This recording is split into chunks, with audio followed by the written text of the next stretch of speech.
Joel. Hi everyone, welcome. Thanks for being here. All right, this next Go Show. We've touched on this a few times, but I'm going to approach this a different way. This is a letter that Nichiren wrote to Nanjo Tokumitsu, a young man whose father died, I think about 10 years previous to this letter. His father was a follower of Nichiren's doctrine and teachings of the Lotus Sutra. And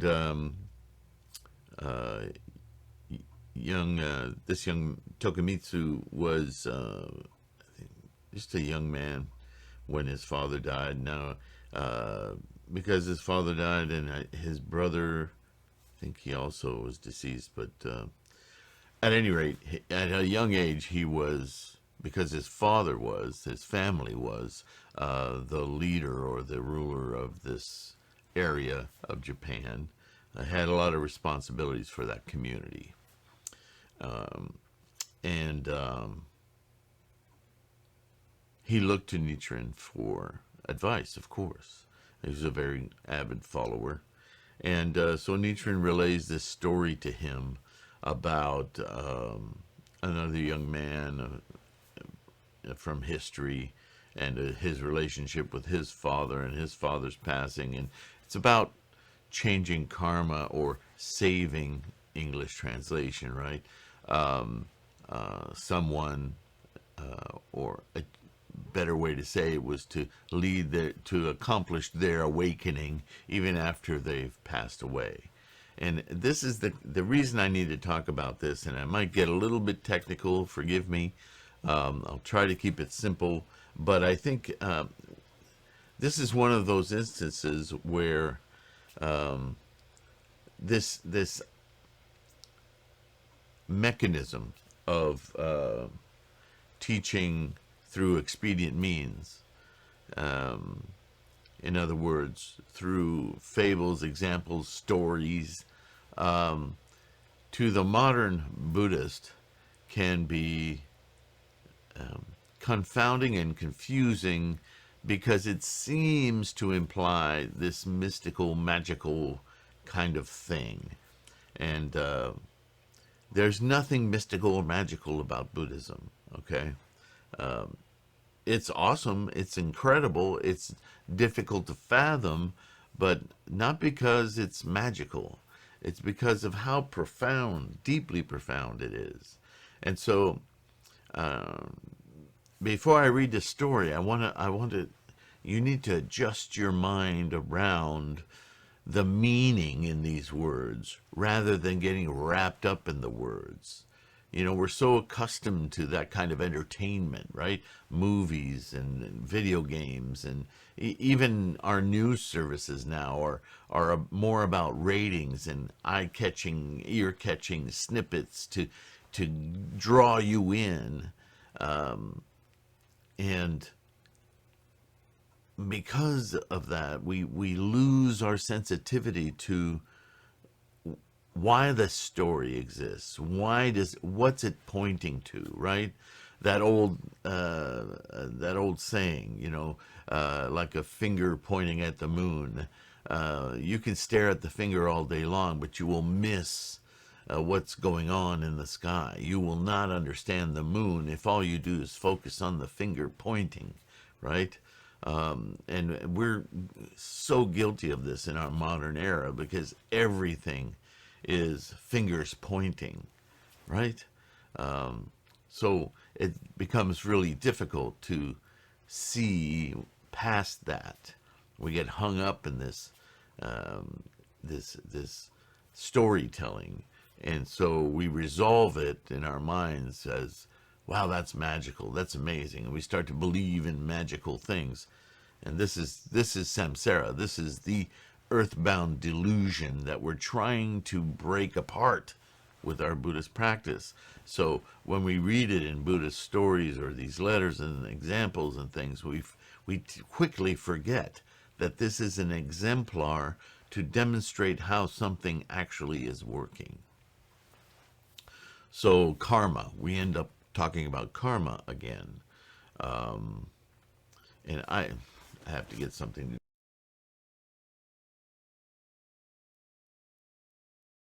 Okay, sorry about that. My mouth gets so dry I can't form words. Okay, my apologies. So, what's the meaning of this story? Not only the story he says in the letter, but the letter itself. Why is this constant focus on your dead parent or your dead grandparents or whatever, your dead brother, your daughter, whatever? You can save them if you'll just, with the resolve to attain your own enlightenment, you will change their karma. How the heck does that happen? Sounds pretty magical. Well, I'm going to unlock that for you. It's very simple. When speaking to people, even today, in our age of delusion, it's very romantic, and you know, we're beings of attachments, right? It's very romantic to think that we can still somehow communicate with those who have passed away. It's oddly comforting. It shouldn't be, but that seems to be part of the samsaric delusion. Our attachments, right? That we're attached certainly to our parents for however many years they're in our life experience. If they pass away before us, our attachment is still there. That's samsara. And so there's some odd, perverse sort of comfort we take in thinking that we can still communicate with them in the afterlife. Okay, I want to bring you back to this life. Because that's what that is. That's a fantasy of outside of this life. There is nothing outside of this life. No thing. There's nothing but potential energy, right? Back to energy. So here's something, I don't know any simpler way to say this, but we have to change our minds about what birth is. I mean physical birth, not the moment-to-moment life. Every moment that we live is a birth and a death and a birth and a death. Yeah, I've talked about that before. I think that's not that difficult to understand. I think it becomes a very simple aha moment, right? Although you got to keep that in mind. The thing about birth is that we always talk about sperm and egg, dad, mom, womb, sperm, cell, aha, child. Buddhism doesn't think that way. Pause for dramatic effect. So think of it this way. Womb, woman, person, mother, has a karmic stream that she represents. You could take it down to DNA or all sorts of scientific terms, but all of that is also precipitated by energies, which I go into in depth in the 3,000 Realms Origins of Life playlist. So if you want to dig deep into that, I go nuts into that in that playlist. So you can go look that up. But again, I was going to try to make this simple. There's mother, a ball of karma, if you will. Father, a ball of karma. Two balls of karma. You, or the child, is not, as popular thinking would have you believe, a combination of mom and dad. Making what? A mom-dad? See, that's absolutely incorrect. If you even have a faint inkling of what Ichinen Sanzen is, the 3,000 realms, the inertia, the momentum of life, the way karma works, what you'll come to understand, as Buddhism teaches, is that that child, that fetus, and all the way through its life, has its own ball of karma. It just so happens, you have Sylvain, but why do you have your mother's eyes and your father's nose? And there's 8 billion noses on the planet. There's a lot of them that are going to look similar. So that's one point.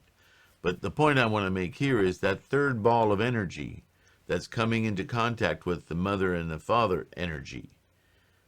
That's a third independent set of circumstances, tendencies, and conditions, remember? It has its own. And because that ball of karma represents energies of tendencies and conditions, that ball of karma will have a tendency to manifest in certain other tendencies in conditions that are attractive or well suited for it to manifest. This is where all the colorations come in, right? So yes, on the one hand, a child is an amalgam of the mother and the father, but it's an amalgam of its own karmic energy with that mother and father in order to instantiate a third entity. Not an amalgam of mother and father, a self, samsaric self, with tendencies and of both others to amalgamate with its own. Now that's supremely important for you to understand, because now what you have is you have vanilla, chocolate, and strawberry. But when strawberry is born, it's a Neapolitan, because it's strawberry with some chocolate and some vanilla in it. I should do a video called the ice cream, the Neapolitan analogy. We'll equate gelato with Buddhism. If you visualize this, it makes sense, doesn't it? So now this Neapolitan, that just goes to show you how profound our attachments are. Because as you go through your life as a Neapolitan, you have some of your mom and some of your dad in you. But it is not you. You are something other. Right? Now you spend your life with the chocolate and vanilla. And chocolate disappears at some point.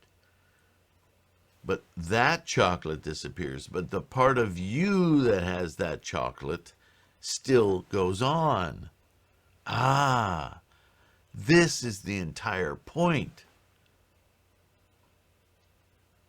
So think of this karmically as another food analogy. I must be hungry. It's like we're a sandwich, right? Bread on top, bread on the bottom, mother bread, father bread, and all the meat in the middle is you, right? And here you go through life. And the loaf of bread that this bread came from is gone. And the loaf of bread of this one is gone. But it's still part of you. Karma. That karma, and your karma still exist in you. Even though the source of that karma may no longer be in this life. You carry some of it with you. So, all of these stories about if you awaken your Buddha nature, you will also awaken your mother and father karma. Why? Because they're you. Aha! This is the great unlocking. These are separate. You come through them and combine them. The source of those two disappears. They pass away. They're no longer in this life, but they still are part of you. So when you resolve, Myoho Renge Kyo, to awaken Buddha nature, you are also awakening that karmic reality that is in you, that mother, that father karma. See, as an energy sandwich, now this starts to make sense.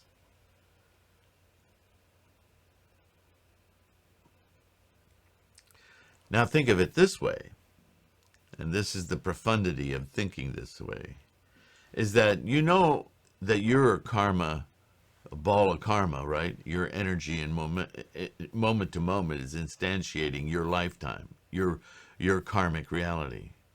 This karma predates you in this life. And yet, this is how integrated you are as a whole. So these attachments are very profound. They pre-exist your samsaric lifetime. So the nature of your attachment to these two is very, very profound. This is why these kind of stories and expedient means exist.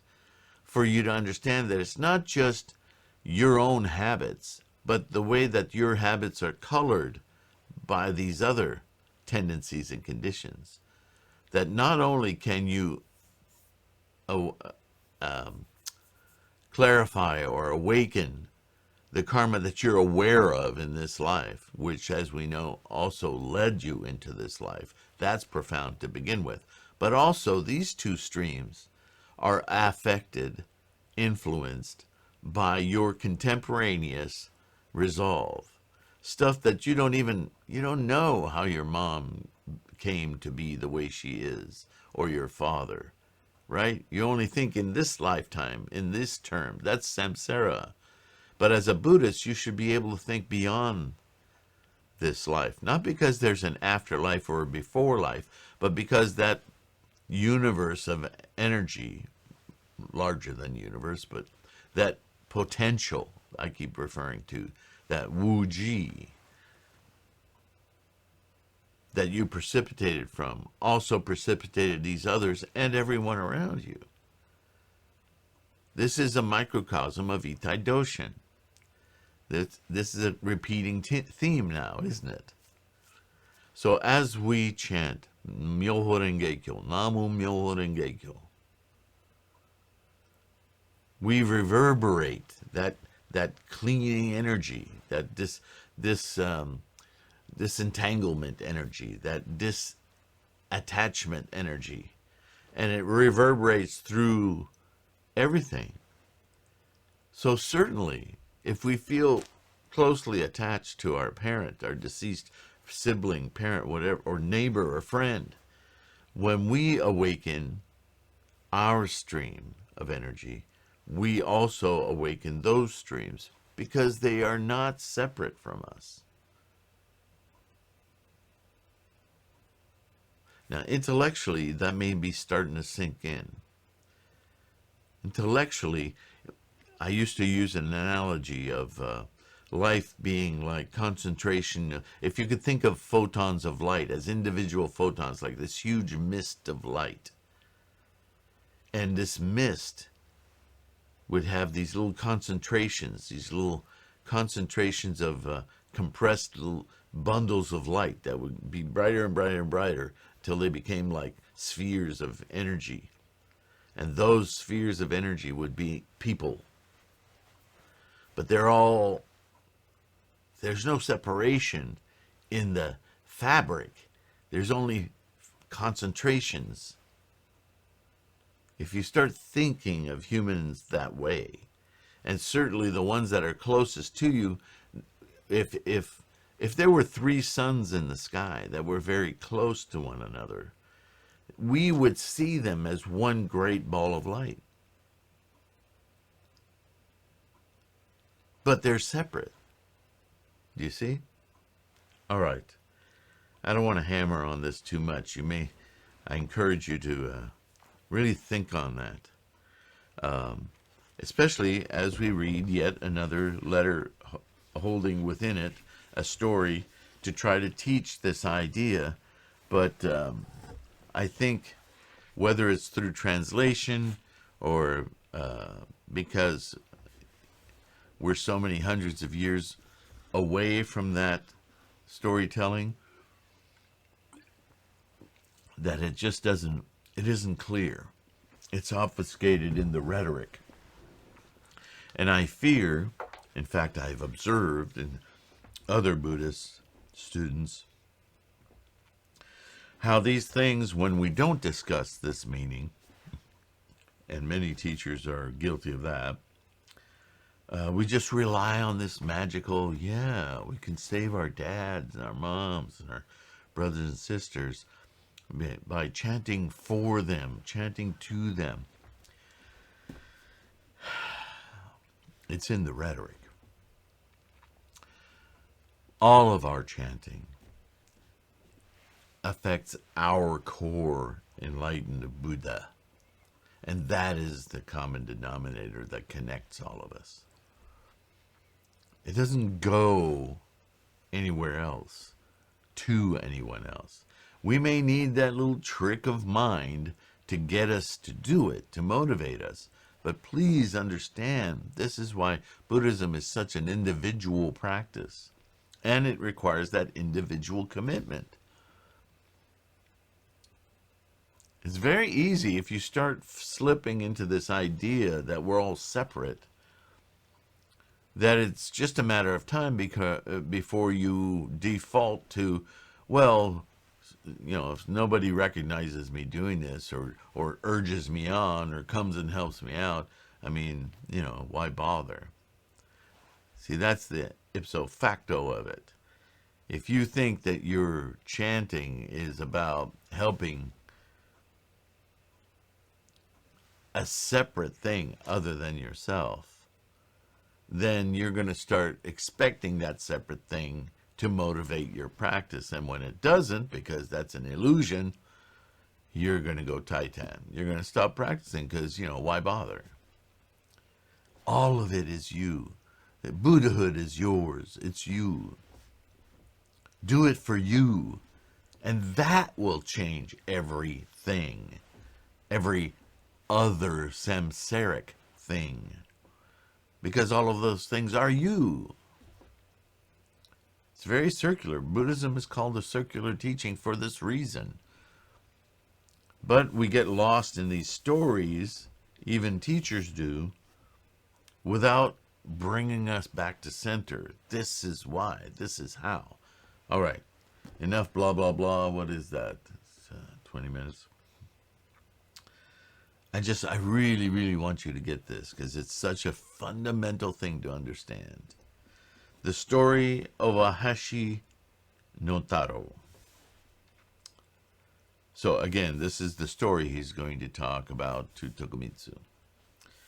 He begins. I have received from you 1 unlined robe, 1 horse load of salt, and 5 sho of oil. Excuse me. A robe serves to protect one from the cold and the heat, to hide one's nakedness, and to adorn one's body. The Medicine King chapter in the 7th volume of the Lotus Sutra says, quote, ... like a robe to one who is naked, end quote, meaning that one who obtains the Lotus Sutra will be as delighted as a naked person who obtains a robe.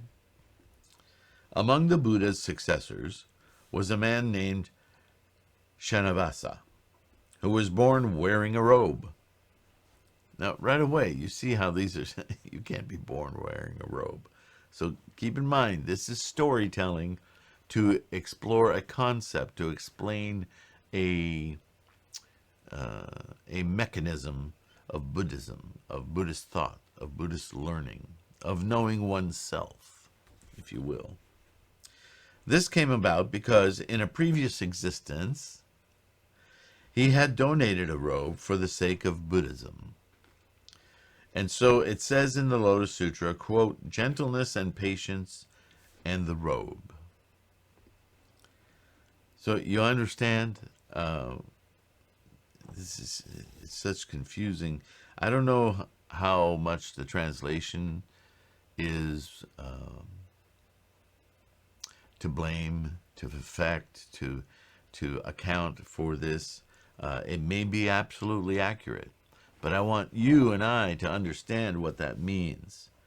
He was born with a robe because of a cause he made in a previous existence to donate a robe for the sake of Buddhism, as you, Tokomitsu, have just done to me.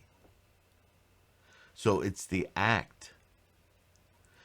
You can give someone a robe, and that's a very kind act and a very nice cause. But if you give a robe for the sake of the Lotus Sutra, for Myoho Renge Kyo, for the support of this practice, Myoho Renge Kyo, then the nature of your cause transcends this moment, because the cause of Myoho Renge Kyo is timeless. So the nature of that cause is that much more profound. You're not just saving or aiding one person. You are aiding the method to save or aid all persons, all life. Do you see?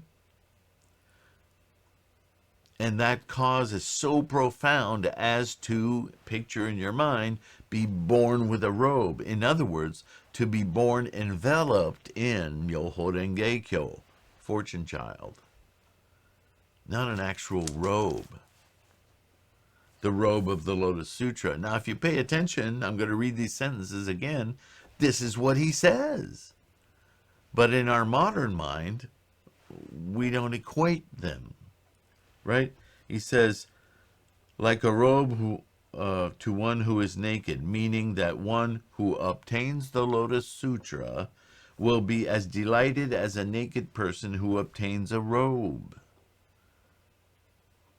Among the Buddha's successors was a man named Shanavasa who was born wearing a robe.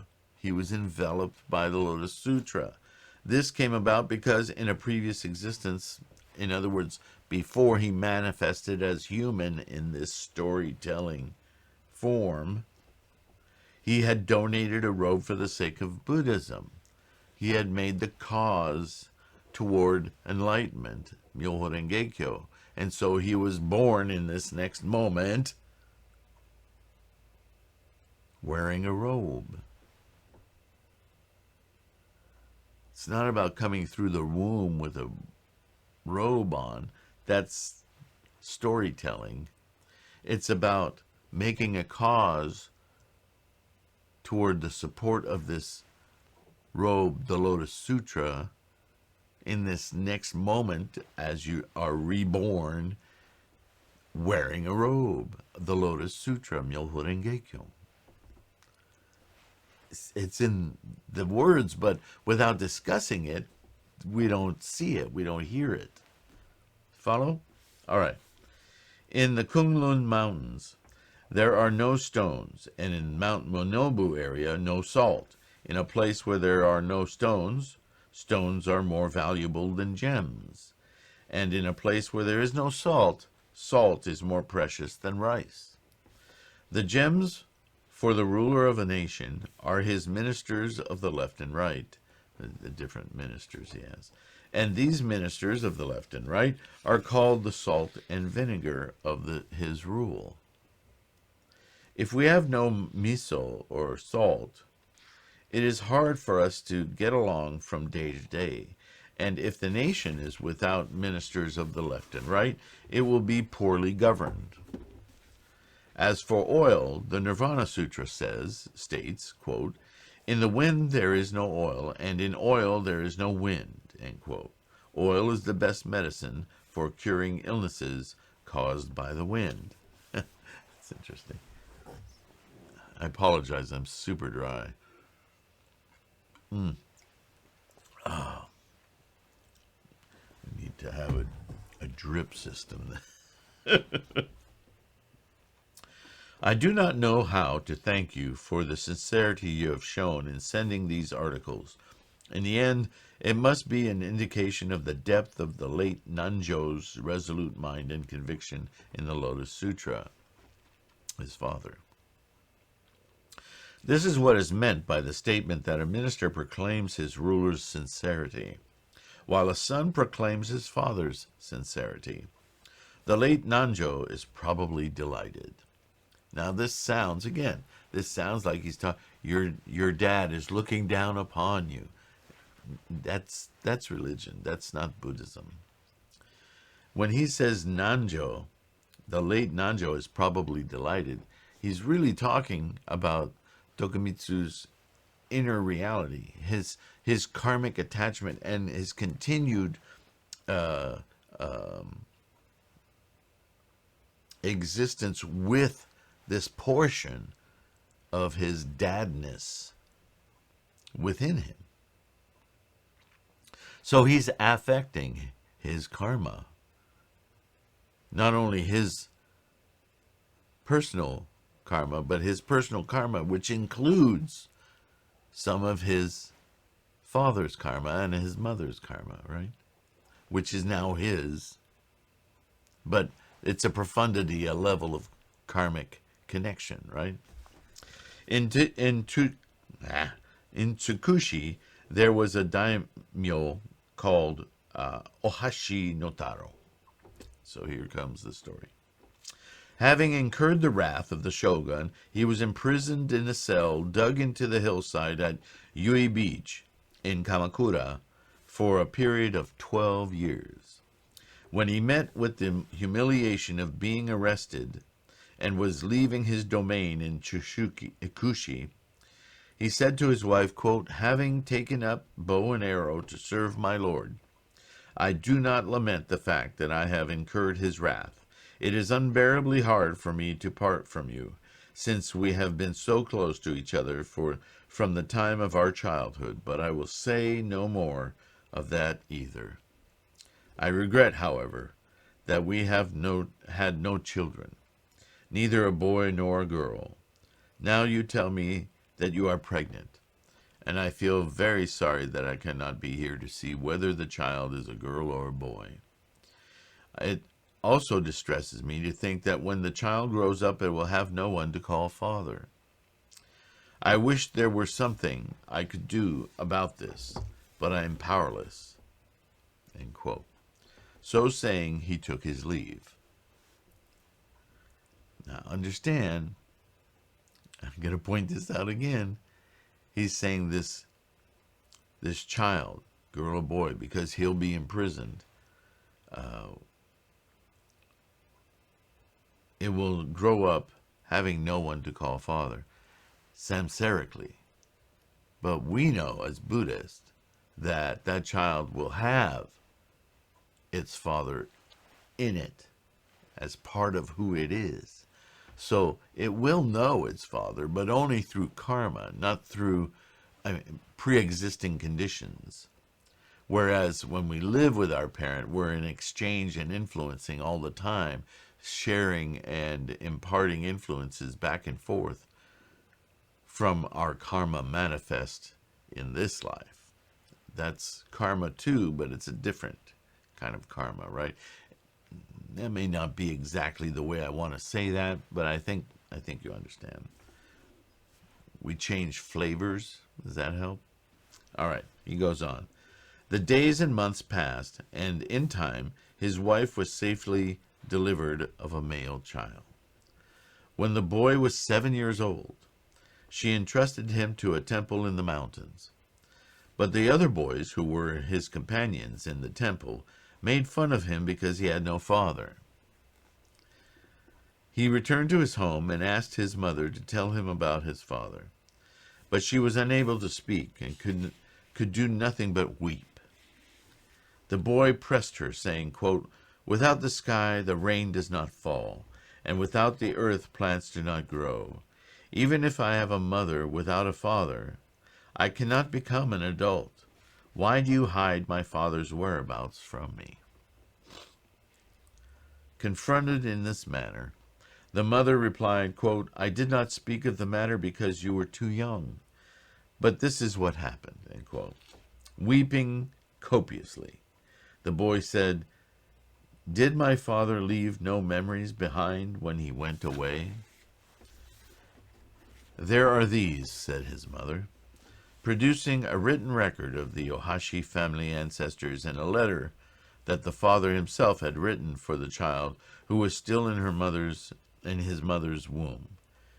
Seeing these things, the boy longed more than ever for his father, and unable to do anything but weep, said, quote, "What am I to do now?" It's very dramatic. And I'm not belittling this situation. Quote, "When your father set out from here," his mother replied, "he was accompanied by many retainers, but because he had incurred his lord's wrath, they all deserted him and went away. Now there is not even anyone to send me word whether or not he's still alive." At this point, the boy flung himself face down and wept harder than ever, and would not stop even when chided. The nature of attachment is powerful. Even to somebody he did not know, but that karma is in him, he feels a longing for its instantiation, its materialness. Samsara, this is the nature of attachment. Pay attention. This is very, very profound. The mother said, quote, "The reason I sent you to the mountain temple was so that you could repay your filial obligation to your father. You must offer flowers before the Buddha, read a scroll of the sutra, and in this way fulfill your duty. Fulfill your duty to your filial duty, to your father who you've never known, to this profound nature within you of this karmic energy that comes through your melding with a portion of your father's tendencies and conditions. Through this attachment, you can alter this. What used to be immutable karma is now mutable because of Myoho Renge Kyo. The boy accordingly hurried back to the temple and abandoned all thought of returning home. Day and night he read the Lotus Sutra, so that in time he not only became able to read it with ease, but even committed it to memory. Gangyo, right? When the boy turned 12, he did not enter the priesthood. He didn't enter the monkdom, if you will. But, binding up his hair, somehow managed to run away from Chukushi and journeyed to the city of Kamakura. There, he went to pay his respects at Hachiman's shrine. After bowing low in reverence, he said, quote, "Great Bodhisattva Hachiman was the 16th ruler of Japan, and his true identity is Shakyamuni Buddha, the Lord of Teachings, who preached the Lotus Sutra in the pure land of Eagle Peak." The Lotus Sutra. "In order to grant the wishes of the people, he has manifested himself as the deity Hachiman, and I meditate that he will now grant my wish as well. I wish to know whether my father is alive or dead." Good pause for a drink.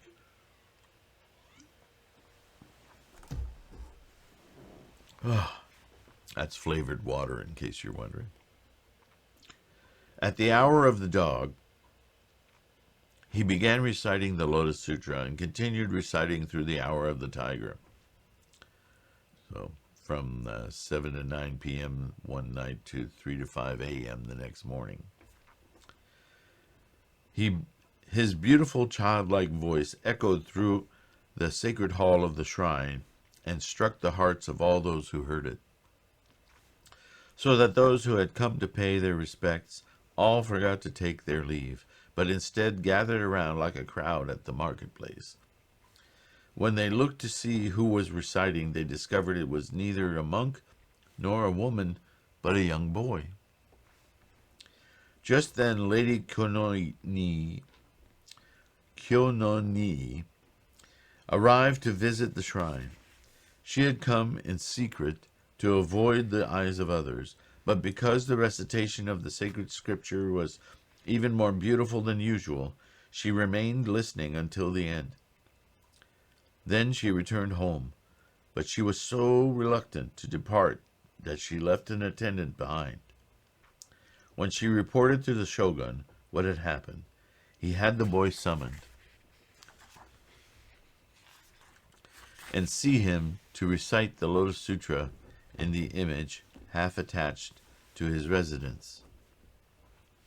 It's a little confusing, but you get it. The following day, the boy was once more ordered to recite the sutra for the shogun. Just then, some people began making a commotion at the western gate of the shogun's palace. When it was asked what was the cause, a harsh voice shouted, quote, "Today the prisoner is to be beheaded."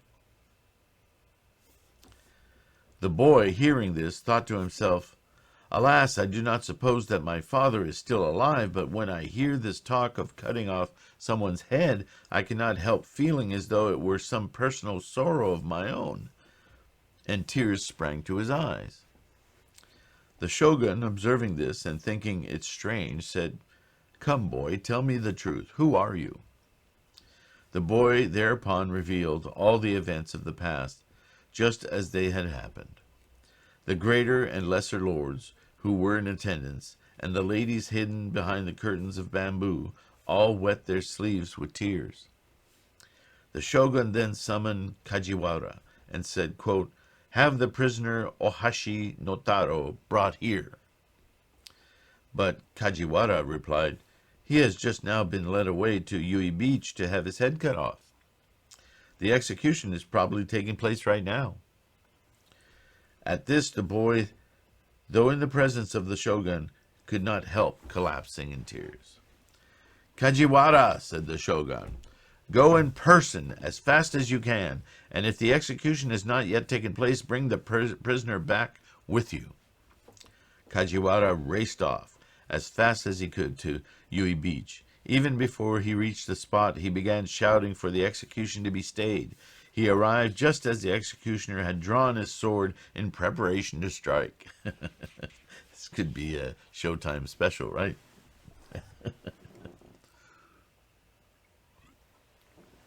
Okay. Kajiwara brought Ohashi-no-Taro, still bound with ropes, to the palace and seated him in the courtyard. Yay! The shogun ordered the prisoner to be handed over to the boy. The boy rushed down the courtyard and untied the ropes.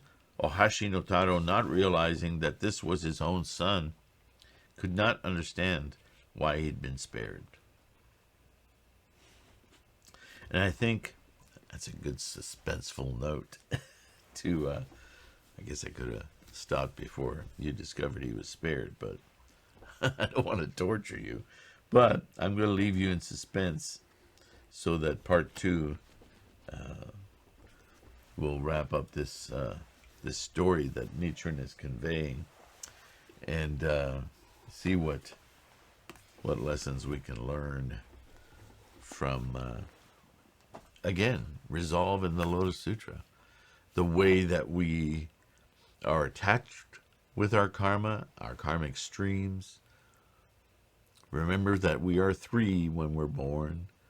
We are not all mother, all father. We are all you, but with the tendencies and conditions enmeshed in our own.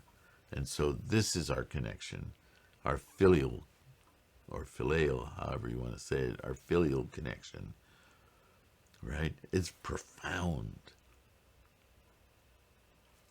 beyond cellular, beyond atomic. It's just the energies. All right. This is such a critical piece of the puzzle. Everything else in Buddhism, I think, falls deliciously, beautifully in line when you foundationally understand this idea.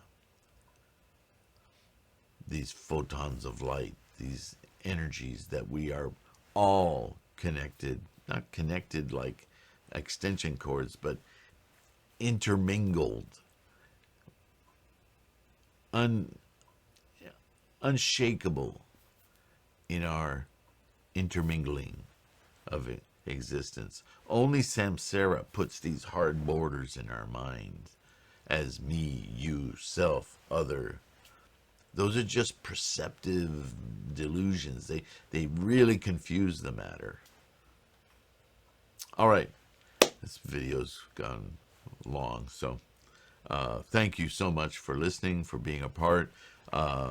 Again, don't forget to download the audio if you're into that, wherever you get your podcasts, the Buddhahood Podcast, the Buddhahood Podcast. Namo Myoho Renge Kyo. Have a great rest of your day. Take care of your health, please, and keep your practice strong. I deeply, deeply appreciate your participation. Thanks so much. Bye.